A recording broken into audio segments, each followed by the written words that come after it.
ان اللہ فالق الحب والنوا، یقیناً اللہ ہی ہے کہ جو دانے اور گٹھلی کو پھاڑتا ہے۔ دیکھیے عالم خلق کے اندر کیا شکل ہو رہی ہے کہ دانہ زمین میں ڈالا آپ نے، وہ پھٹتا ہے، اس میں سے دو کونپلیں سی نکلتی ہیں، یا آم کی گٹھلی ہے زمین میں دبائی ہے، گٹھلی پھٹے گی، اس میں سے دو پتے نکلیں گے۔ یہ کون کر رہا ہے؟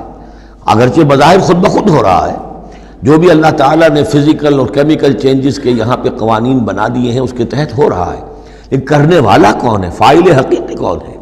جیسا کہ شیخ عبد القادر جیلانی ہی کا نام آیا تھا رحمۃ اللہ علیہ، تو انہوں نے اپنے جو وصایا ہیں ان میں بڑا پیارا جملہ لکھا ہے کہ اے میرے بچے، اپنے بچے کے لیے وصیت لکھی تھی، اس حقیقت کو ہر وقت مستحضر رکھنا کہ لا فاعل فی الحقیقت ولا مؤثر الا اللہ، حقیقت میں مؤثر اور فاعل اللہ کے سوا کوئی نہیں۔ تاثیر ہے تو اس کی بنا پر ہے، اس کے اذن سے ہے۔ کوئی فعل کا ارادہ تم کر سکتے ہو، لیکن فعل کا بالفعل انجام پذیر ہونا یہ تمہارے اختیار میں نہیں ہے، یہ تو اللہ کے حکم سے ہوگا۔ ان اللہ فالق الحب والنوا، یقیناً اللہ ہی ہے پھاڑنے والا دانے اور گٹھلی کا۔ یخرج الحی من المیت ومخرج المیت من الحی، وہ نکالتا ہے مردہ زندہ کو مردہ میں سے، اور وہ نکالنے والا ہے مردہ کو زندہ میں سے۔ مخرج المیت من الحی ذالکم اللہ فانا توفقون، وہ ہے اللہ، لیکن تم کدھر بچلے جا رہے ہو، کدھر تم الٹے جا رہے ہو، اس اللہ کو پہچانو۔ فالق الاصباح، اب یہ فلق دوسرا بھی ہے، وہ ہے صبح کا پھاڑنے والا، رات کی سیاہی کا پردہ چاک کر کے سپیدہ سحر کو نمودار کرنے والا۔ یہ بھی خود بخود ہو رہا ہے، زمین کی گردش ہے، جو بھی ہے اس کے تحت ہو رہا ہے، لیکن یہ بھی یہ نہ سمجھیں کہ یہ بھی اللہ تعالیٰ کے تصرف کے بغیر اور اس کی تدبیر کے بغیر ہے، بلکہ یہی ہوگا فالق الاصباح، صبح کی روشنی کا پھاڑنے والا۔ وجعل اللیل سکنا والشمس والقمر حسبانا، اب دیکھیے یہ ہے وہ آلاء اللہ جن کے حوالے سے اللہ کی عظمت، اللہ کی صفات، اللہ کی قدرت، ان سب چیزوں کو نمایاں کیا جا رہا ہے۔ التذکیر بآلاء اللہ۔ وجعل اللیل سکنا، اس نے بنا دیا ہے رات کو سکون کی جگہ، سکون کا وقت۔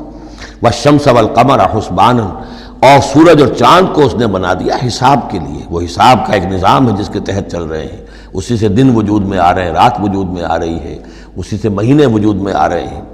ذالک تقدیر العزیز العلیم، یہ اندازہ ہے مقرر کیا ہوا اس ہستی کا جو العزیز ہے اور العلیم ہے، زبردست ہے اور سب کچھ جاننے والی ہے۔ وَهُوَ الَّذِي جَعَلَ لَكُمُ النُّجُومَ لِتَهْتَدُوا بِهَا فِي ظُلُمَاتِ الْبَرِّ وَالْبَحْرِ، اور وہی ہے کہ جس نے ستاروں کو بنا دیا ہے تمہارے لیے کہ ان سے تم راستہ پاؤ۔ اندھیری راتوں کے اندر قافلے چلتے تھے تو ستاروں سے وہ سمت معین کر کے چلتے تھے، اسی طریقے سے جہاز رانی ہوتی تھی سمندر میں تو آپ کو معلوم ہے ستاروں ہی سے وہ اپنا رخ معین کرتے تھے۔ لِتَهْتَدُوا بِهَا فِي ظُلُمَاتِ الْبَرِّ وَالْبَحْرِ، خشکی اور سمندر کی تاریکیوں میں تم ان ستاروں سے راستہ پاتے ہو۔ قَدْ فَصَّلْنَا الْآيَاتِ لِقَوْمٍ يَعْلَمُونَ، ہم نے تو اپنی آیات کو واضح کر دیا، اس کی تفصیل بیان کر دی، کھول کھول کر بیان کیا ان لوگوں کے لیے جو علم رکھتے ہیں یا جو علم حاصل کرنا چاہیں۔ وَهُوَ الَّذِي أَنشَأَكُم مِّن نَّفْسٍ وَاحِدَةٍ، اور وہی ہے کہ جس نے تمہیں اٹھایا ایک جان سے۔ یہ سب جو ہے ظاہر بات ہے کہ ایک جان سے بنا ہے، جو بھی پوری کی پوری یہ جو نسل انسانی بنی ہے وہ ایک جان سے بنی ہے۔ اس میں یہ بھی ہو سکتا ہے کہ مراد حضرت آدم علیہ السلام ہو، اور یہ بھی ہو سکتا ہے اگر کوئی حقیقت ہے ایولیوشن تھیوری میں تو اس کو آپ ٹریس کریں اور امیبا تک لے جائیں، وہ بھی ایک جان ہے، اس جان سے ہی پھر مختلف ارتقائی مراحل طے کرتے ہوئے، اس میں پہلے کوئی سیکس نہیں تھا، پھر ہوتے ہوتے سیکس ظاہر ہوا، تو اسی سے خلق منہا زوجہا والی بات جو ہے، اور اس پر ڈاکٹر رفیع الدین مرحوم نے قرآن اور علم جدید جو ان کی کتاب ہے اس میں بہت عمدہ تحقیق ان کی ہے، اور مولانا امین اصغر اصلاحی صاحب نے بھی اس کی تصویر کی ہے، تو جن لوگوں کو دلچسپی ہو اس کتاب کا مطالعہ کریں کہ یہ ایک جان سے پیدا کرنے کا مطلب کیا ہے۔ فَمُسْتَقَرٌّ وَمُسْتَوْدَعٌ، اس نے بنایا تمہیں ایک جان سے، لیکن پھر یہ کہ تمہارے لیے ایک تو مستقل ٹھکانہ ہے اور ایک ہے کچھ دیر کے لیے امانت کے طور پر رکھے جانے کی جگہ۔ اب یہ مستقر کیا ہے، مستودع کیا ہے، اس میں تین قول ہیں مفسرین کے۔ پہلا قول تو یہ ہے کہ مستقر تو ہے دنیا، یہاں ہم آئے ہیں، لیکن مستودع کیا تھا؟ تھوڑی دیر کے لیے جو میں رہا ہوں اپنی والدہ محترمہ کے بطن میں رہا ہوں، تو وہ رحم مادر جو ہے وہ مستودع تھا، کچھ دیر کے لیے وہاں امانتاً انسان رہتا ہے اور پھر وہ دنیا میں آتا ہے، وہ مستقر ہے۔ دوسری رائے یہ ہے کہ مستقر تو آخرت ہے اور قبر ہے مستودع۔ قبر میں رکھا جاتا ہے انسان کو، اور یہ گویا کہ عالم برزخ جو ہے یہ عارضی ودیت کرنے کی جگہ ہے، عارضی طور پر امانتاً رکھنے کی جگہ ہے، پھر جانا ہے مستقر جو ہے وہ آخرت ہے۔ تیسری رائے یہ ہے کہ مستقر آخرت ہے اور مستودع دنیا ہے، دنیا میں جو وقت ہم گزار رہے ہیں یہ آخرت کے مقابلے میں بہت ہی عارضی ہے، اس حوالے سے اسے بھی کہا جا سکتا ہے کہ یہ بہت ہی عارضی سی امانت کی جگہ ہے۔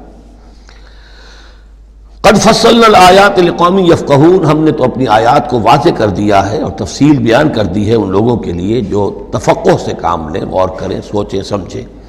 وَهُوَ الَّذِي أَنزَلَ مِنَ السَّمَاءِ مَاءً، اور وہی ہے کہ جس نے اتارا ہے آسمان سے یا بلندی سے پانی۔ فَأَخْرَجْنَا بِهِ نَبَاتَ كُلِّ شَيْءٍ، پھر ہم نے نکال دیا اس کے ذریعے سے ہر شے کی نباتات، اگنے والی ہر شے جو ہے نباتات زمین سے نکالی۔ فَأَخْرَجْنَا مِنْهُ، تو ہم نے اس کے ذریعے نکالے اس میں سے خضراً، سرسبز کھیتی، نخرج منہ حبا متراکبا، جس میں سے ہم نکالتے ہیں کہ جو دانے ہیں ایک دوسرے کے اوپر چڑھے ہوئے ہیں۔ اب سٹا ہے تو چاہے وہ کوئی کسی بھی یعنی اس کا ہے اناج کا، اب کس طریقے سے کہ دانے کے اوپر دانہ چڑھا ہوا ہوتا ہے، حبا متراکبا، یہ دانے ایک دوسرے کے اوپر چڑھے ہوئے ہوتے ہیں۔ وَمِنَ النَّخْلِ مِنْ طَلْعِهَا قِنْوَانٌ دَانِيَةٌ، اور کھجور کے گابھے میں سے گوشے ہوتے ہیں کہ جو لٹکتے ہوئے ہوتے ہیں۔ وَجَنَّاتٍ مِّنْ أَعْنَابٍ، اور باغات ہم نے بنا دیے ہیں جو کہ کھجور انگوروں کے ہیں۔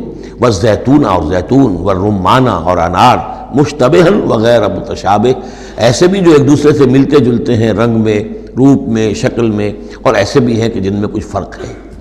انظروا إِلَىٰ ثَمَرِهِ إِذَا أَثْمَرَ، ذرا غور سے دیکھا کرو اس کے ثمر کو جب کہ وہ پکتا ہے، کیسا تدریجاً اس کے اندر ابھی بڑا کچا پھل ہے، پھر اس کے اندر وہ پکنے کا عمل کس طرح تدریجاً ہو رہا ہے۔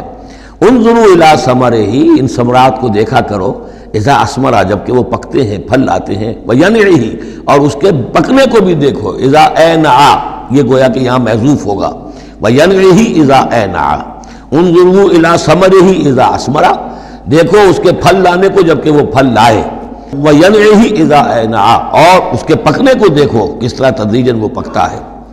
إِنَّ فِي ذَلِكُمْ لَآيَاتٍ لِقَوْمٍ يُؤْمِنُونَ، یقیناً اس میں ہیں نشانیاں ان لوگوں کے لیے جو ایمان لانا چاہیں یا جو ایمان رکھتے ہوں۔ جن کے پاس تھوڑا ایمان ہے ان آیات پر غور کریں گے، ایمان بڑھ جائے گا، ایمان میں اضافہ ہوگا، زادتہم ایمانا، اور جن کے دلوں میں طلب ہدایت ہے انہیں انہی نشانیوں سے ایمان کی دولت نصیب ہو جائے گی۔